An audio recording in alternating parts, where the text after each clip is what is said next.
Ladies and gentlemen, let me suggest that we start our work.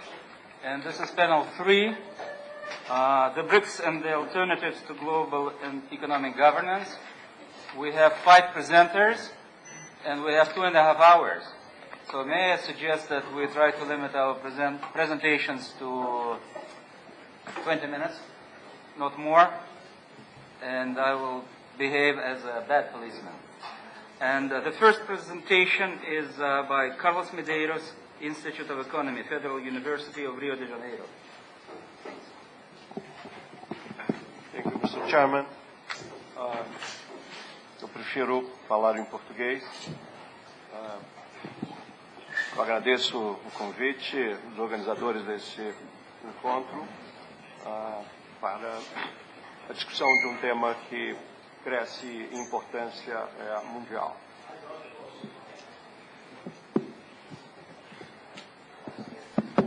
Tá ligado?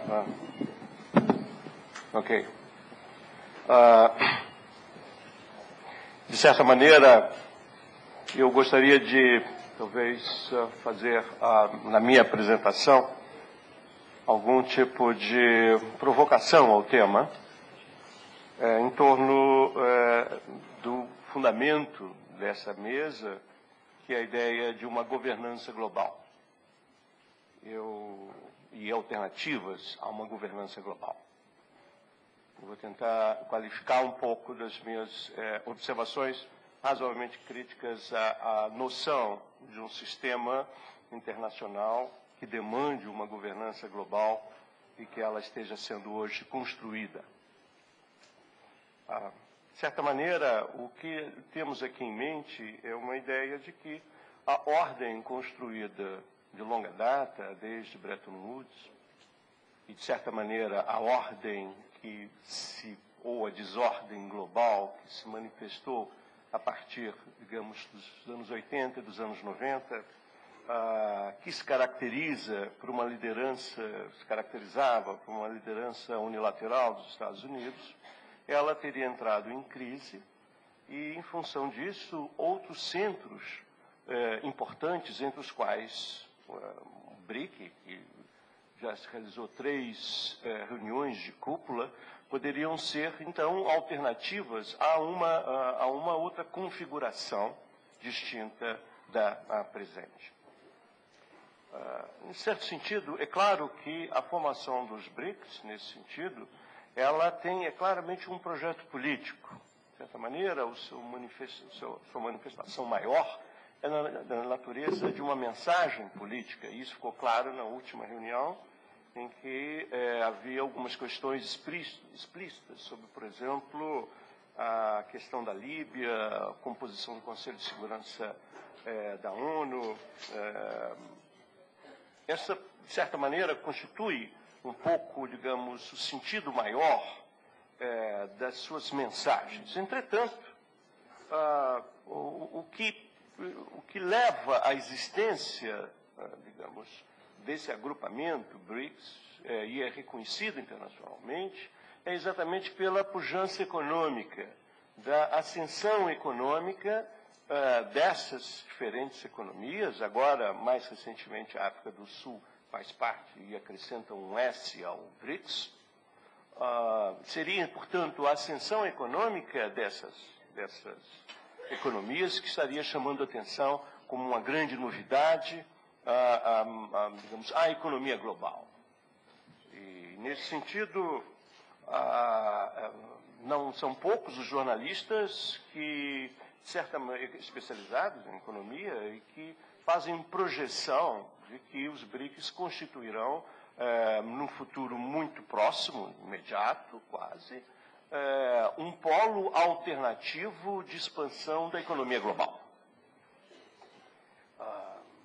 Talvez dando sentido a essa manifestação, na última resolução do BRICS aparece também um apoio a uma alternativa ao dólar, através da ampliação dos direitos especiais de saque, como um primeiro passo para a substituição de um sistema que está muito associado aos Estados Unidos e ao papel do dólar. Essa, de certa maneira, é um pouco um contexto em que se emerge, digamos, a formação desse bloco, quer dizer, discutindo essas questões a esse nível.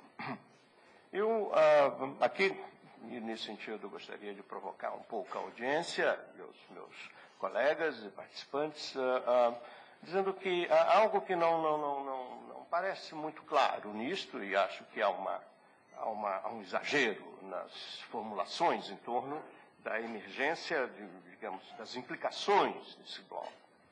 No sentido de que a minha proposição, eu teria basicamente 3 proposições centrais, mas eu vou tentar qualificar daqui a pouco as discussões, mas eu diria, em primeiro lugar, que, a despeito da profunda crise econômica que se irradiou dos Estados Unidos para a economia mundial em 2008, e a despeito também de um verdadeiro e real descolamento das taxas de crescimento ocorrido nos últimos anos entre as economias industrializadas e as economias em desenvolvimento, e essas economias de desenvolvimento, então, passaram a ser responsáveis por uma parcela crescente da demanda global, mas a despeito dessas transformações, que são extraordinariamente importantes, a mim não me parece que existam essencialmente alternativas a uma ordem mundial. Isso não quer dizer que não existam alternativas às trajetórias nacionais de desenvolvimento dos países. Uma alternativa, portanto, a uma ordem mundial em que os Estados Unidos e o dólar têm uma posição estratégica.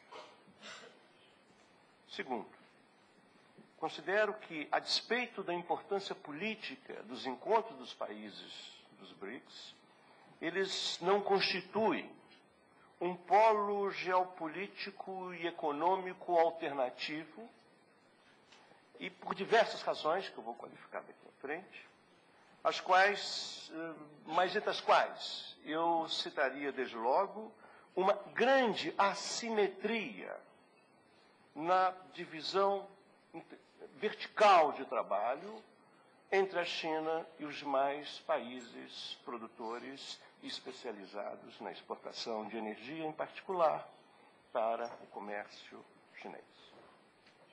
Nesse sentido, eu diria que a alternativa, se pensamos numa alternativa a uma expansão orquestrada, articulada dos países, parece estar ainda, e muito mais, dependente de abrangentes estratégias nacionais de desenvolvimento, centrada nos seus respectivos mercados internos e na defesa de uma resoluta autonomia das políticas econômicas domésticas, em particular face aos fluxos financeiros internacionais e às pressões decorrentes das nações mais avançadas.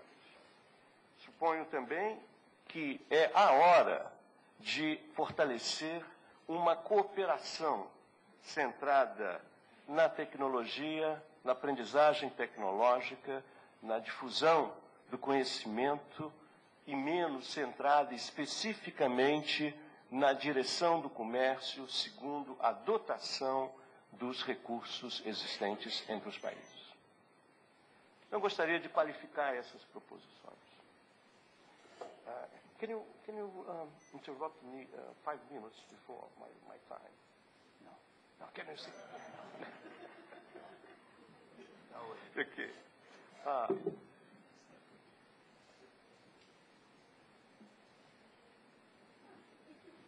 Eu diria que um ponto central do que nós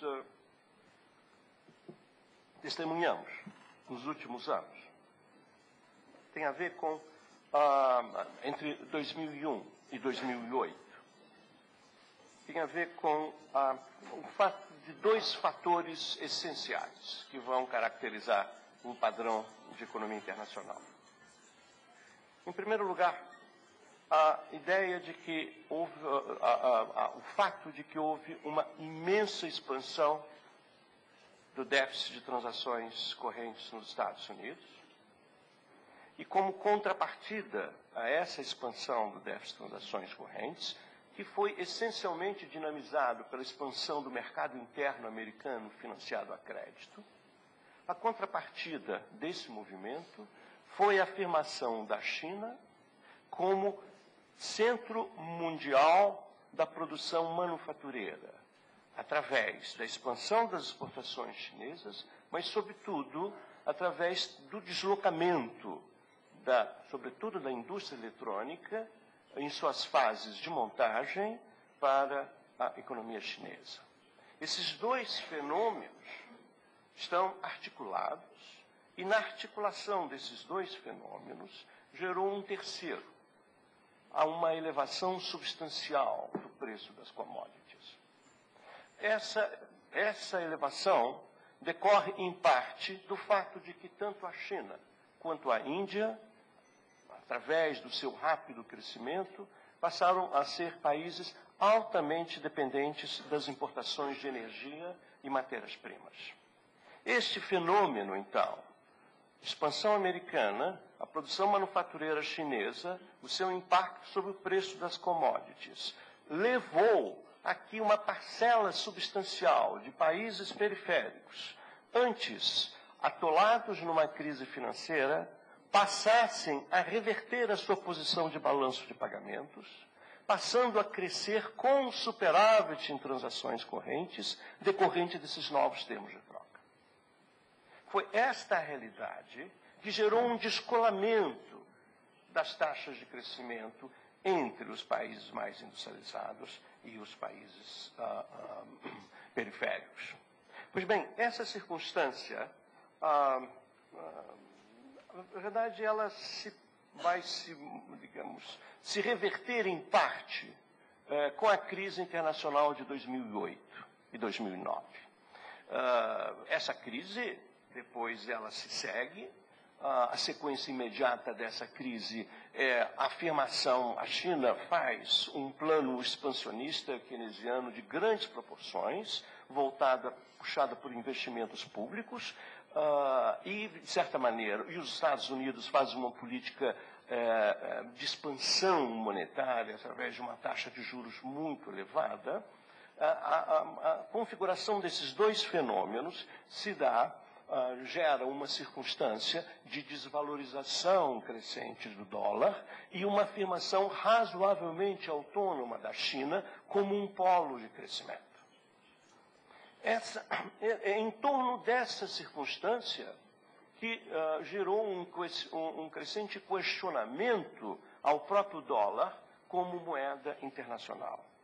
Um dólar que se desvaloriza e um dólar que corresponde a um crescente déficit em balanço de transações correntes dos Estados Unidos. Mas, e é nesse sentido que surgem diversas propostas de ampliação